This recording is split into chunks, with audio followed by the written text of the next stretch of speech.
Nous sommes toujours dans l'émission Des idées et du goût sur les ondes de Variance FM et il est grand temps de recevoir la prochaine invitée de cette soirée.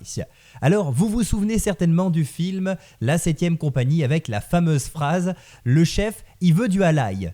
Eh bien, ce soir sur Variance FM, on va vous en donner du halaï. Bon, par contre, on ne parlera pas de saucisson, mais plutôt de gaperon. Et pour cela, nous allons recevoir Patricia. Elle va en l'occurrence nous parler du GAEC du Champ de Rome. Bonsoir Patricia. Bonsoir à vous et merci de m'avoir invité. Eh bien écoutez, tout le plaisir est pour nous. On est ravis de vous recevoir dans ces studios. Alors évidemment, j'ai plein de questions à vous poser sur ce que vous faites. Mais pour commencer, quelles sont les origines du gaperon et depuis combien de temps vous intéressez-vous à ce fromage ? Alors l'origine, c'est la plaine de la Limagne qui part du Lambron et qui finit une partie dans l'Allier. Et nous, on a toujours fait du gaperon, ma grand-mère, mes arrière-grands-parents. Et ils faisaient donc Maringues étant un très grand marché. Les gens, tout le monde faisait plus ou moins du troc et allait vendre. Ils avaient de quelques vaches. Peut-être que le plus gros troupeau avait une dizaine de vaches. Et donc allaient tous les lundis au marché à Maringues vendre leurs gaperons. Saint-Ignat, Pagnan, etc., Crevant, c'était le marché, quoi, du lundi. D'accord, donc pour vous, c'est une véritable affaire de famille. Et depuis combien de temps ça dure alors ? Eh bien, écoutez, vous me posez une colle, là, parce que je n'ai pas fait le calcul, mais mon arrière-grand-mère qui faisait des marchés, je me rappelle des dires de la grand-mère qui y allait avec un âne, il faisait comme il pouvait autrefois, et donc c'était le moyen le marché, c'était Maringues. Tout le monde se retrouvait au marché à Maringues. Et après, il y avait la foire d'Enza, qui était la grande foire, où, moi je me rappelle, mes autres grands-parents allaient acheter la vache de l'année, et qui la ramenait à pied d'Enza à Maringues, Saint-Ignat ou Pagnan, voilà.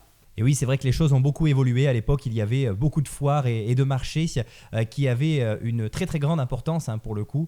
Mais là, maintenant, de nos jours, ce n'est plus du tout la même chose. Alors maintenant, on va parler un petit peu de la composition de vos gaperons. Du coup, quels sont les différents ingrédients que l'on retrouve dans ce fameux fromage ? Moi, je le fais avec de l'ail frais uniquement.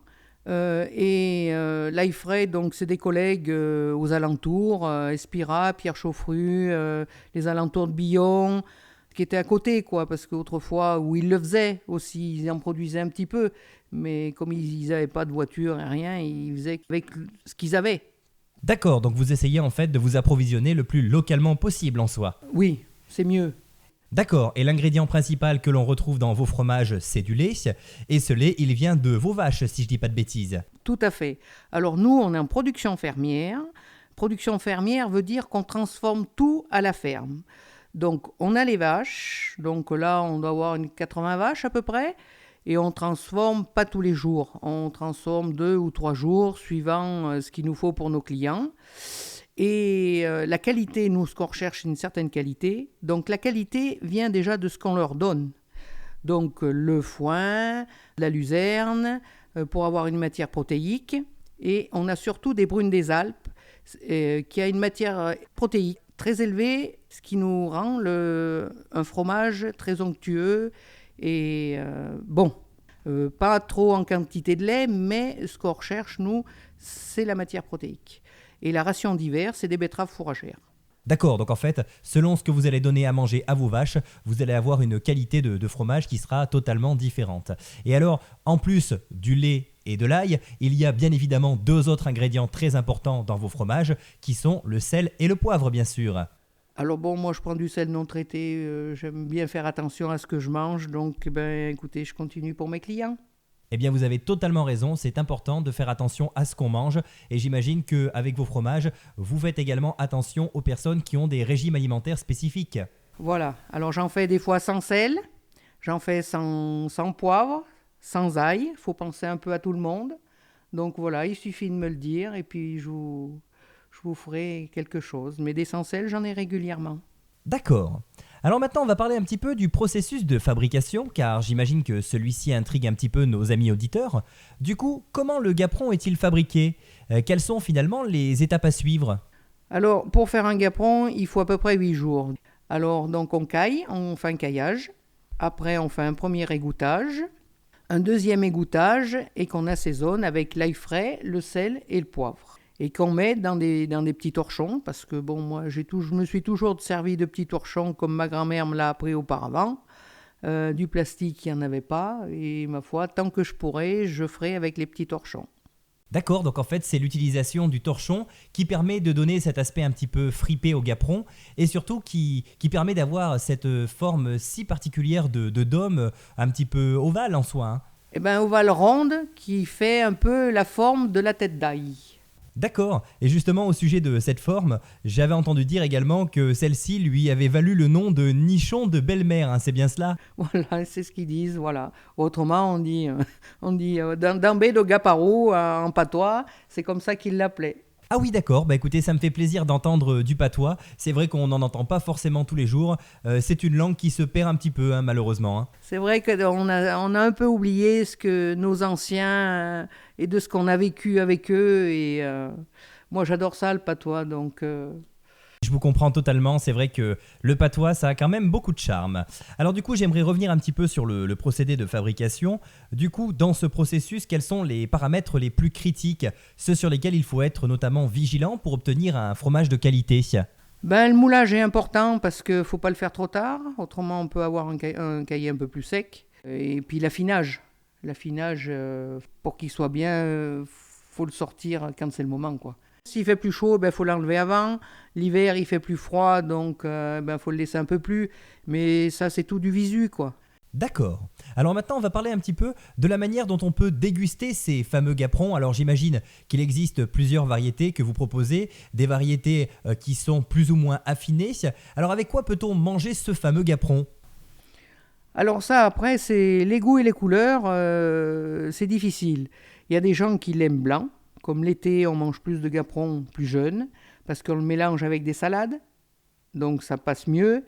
Des fromages beaucoup affinés, c'est plus l'hiver, parce que l'hiver, on mange un fromage plus comme fromage, donc avec un peu de caractère, ça passe.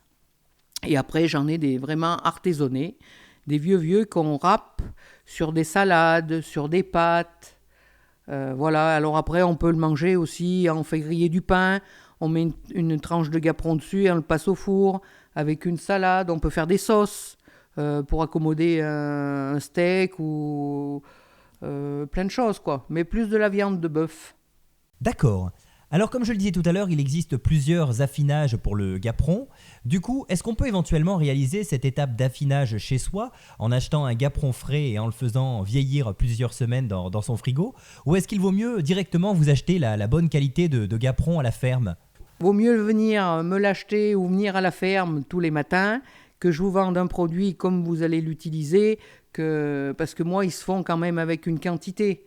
Donc, vaut mieux le prendre au stade où vous l'aimez. Oui, et puis on le disait tout à l'heure un petit peu hors antenne lorsqu'on échangeait ensemble, vous avez de véritables outils pour réaliser le vieillissement qui sont certainement bien mieux que notre simple frigo. Alors du coup maintenant, on va parler un petit peu de la taille de vos gaperons.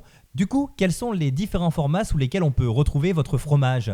Alors moi, pour le fait de le faire au torchon, je sors un produit qui fait 450-500 grammes. Mon moule, je moule à la main et je ne peux pas les faire plus petits. Donc c'est vrai qu'après, couper en deux, c'est moins joli. Mais par contre, ils se gardent très bien. Si jamais vous trouvez une mégaperon, si vous êtes deux, vous le coupez en 3 ou en 4. Un morceau, boîte hermétique dans le buffet de cuisine.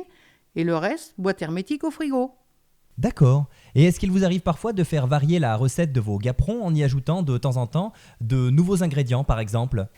Alors, j'en ai eu fait pour la fête de la noix à limon, mais le problème de la noix, c'est que ça rancit vite.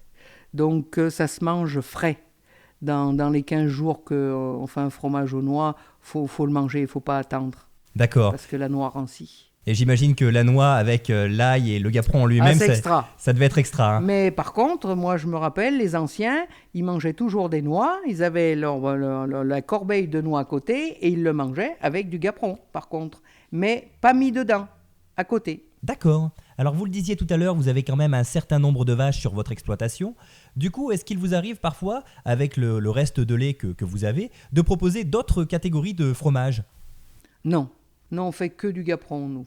Ce qu'on ne prend pas pour la fabrication, eh ben, c'est le laitier qui vient récupérer le lait tous les 2 jours, tous les 2 jours, voilà. D'accord, bah écoutez, en tout cas Patricia, on était ravis de vous avoir avec nous ce soir. C'est un plaisir pour nous d'avoir pu parler de ce fromage et de cette tradition que vous perpétuez depuis de longues années avec toute votre famille. Alors avant de vous laisser, j'ai évidemment une dernière question à vous poser. Où peut-on vous retrouver? Est-ce que vous avez éventuellement des lieux dans lesquels on peut régulièrement retrouver vos fromages notamment? Alors, vous retrouvez mes produits, alors je ne sais pas d'où c'est que vous êtes. Sur Clermont, eh ben, vous les retrouvez chez Olivier Nives. Après, sur Puy-Guillaume, eh ben, vous les trouvez chez Stéphane. À Mozac, vous les retrouvez au Leclerc. À Vichy, vous avez Monsieur Deschamps, vous avez tout un fromage. Et puis, si vous avez besoin, eh ben, vous me téléphonez et je vous dirai où c'est que vous pouvez les trouver. Donc, parce que j'envoie à Paris, j'envoie un peu partout. Donc voilà, vous me demandez. Et vous êtes situé du côté de Lusia pour ceux qui voudraient éventuellement directement venir vous voir peut-être. Voilà, alors Lusia, ou sur la butte de Montgacon, ou autrement, quand vous êtes à Maringues, vous prenez la direction de Randan-Vichy, et après le radar fixe, vous tournez à droite, Vansal, premier village, et vous arrivez à Montgacon. D'accord, et j'imagine qu'on peut également vous retrouver peut-être sur des foires et des marchés dans les prochains jours. Je suis tous les lundis au marché à Maringues, et je fais les foires de la région, la foire à l'ail, la foire du Cendre, du Beaujolais, voilà, du coin. Donc vous pouvez me trouver à droite, à gauche. C'est super, on vous retrouvera forcément, ça c'est sûr. Merci de nous avoir régalé avec ce beau produit. On vous souhaite évidemment une agréable fin de soirée. Puis surtout, n'hésitez pas à revenir quand vous voulez. Ce sera un plaisir de vous retrouver une prochaine fois. Je vous remercie de m'avoir invité. Très belle soirée à vous et puis on vous dit à bientôt sur les ondes. Merci à vous.